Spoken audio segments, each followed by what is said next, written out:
a very important lesson we learned from Mr. Wonderful himself, Kevin O'Leary.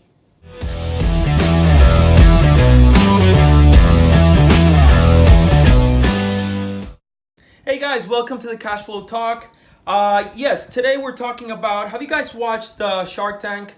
Well, Kevin O'Leary is a very experienced and billionaire real estate investor. He also buys real estate.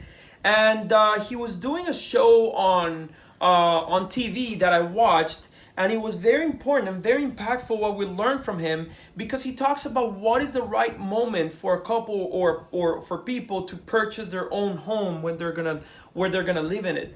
So what he said was very simple. Your home expenses, mortgage, meaning principal, interest, taxes, insurance, HOA, maintenance, everything that has to do with the purchase of the home cannot pass the 33% of your total income as a couple, if you're buying it as a couple with your wife or husband, or if it's just you yourself, then it cannot be over that 33%.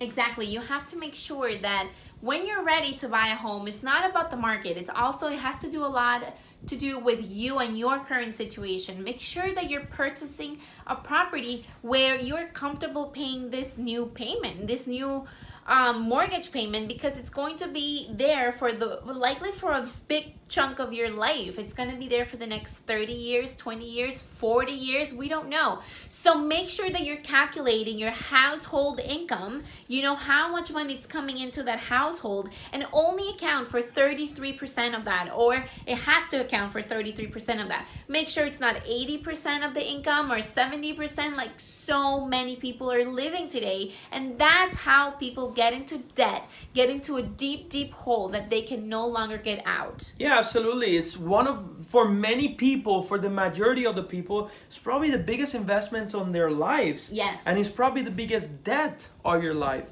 And this was said in the video by Kevin O'Leary, Mr. Wonderful. So thank you for that. I appreciate that. It was very impactful. Even though we knew that before we purchased our home and we were very responsible, it's very nice to hear from this billionaire investor like telling us the same way that we've been thinking about it, and it's a great way to think about it. Now, the other thing that he talks about is, let's say something goes wrong or something happens with you and your family, or doesn't need to be wrong, something goes right with your family, and say you guys have little babies, have little kids, and now it's a small house for you. Make sure the rental income, the comparables for the rentals, can take on that mortgage, can take on that payment, and that principal, interest, taxes, and insurance. That's what PITI means.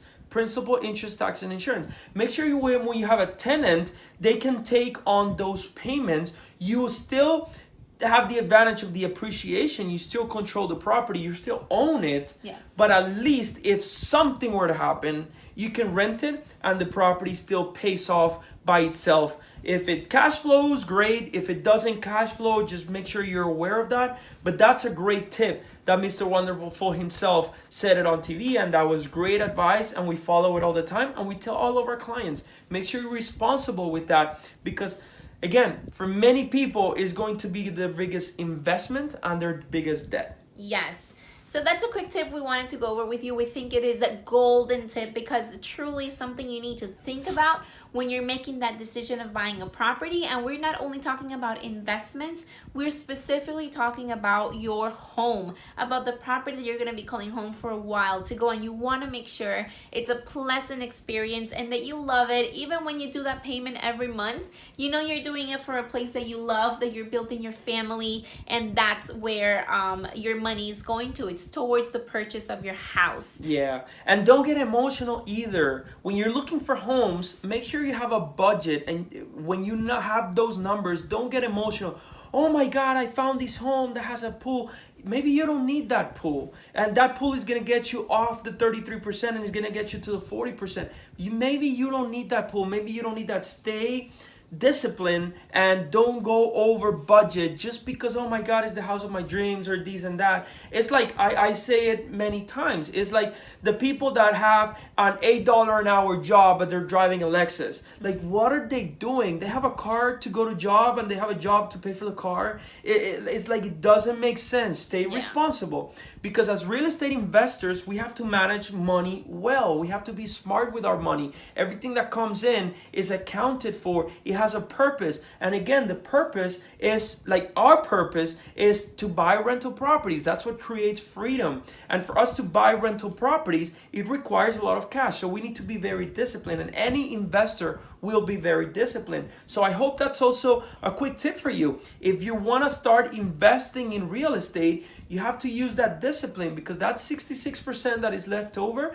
it's going to be for your cars and your insurance and your groceries and all that. But make sure you save money so you can get educated in real estate if you want to, and start investing in real estate if that's one of your goals, or any of your goals, or business, or whatever you think you want to do. Yep. So yeah, that was a quick tip. Make sure you like the video, subscribe, let us know how we're doing. If you have a comment, let us know. And make sure you go to cashflowpropertiesacademy.com if you want to learn about real estate investing and how you can start with no money, no experience, and no credit. That's right. We hope to see you soon in our next video. Bye-bye.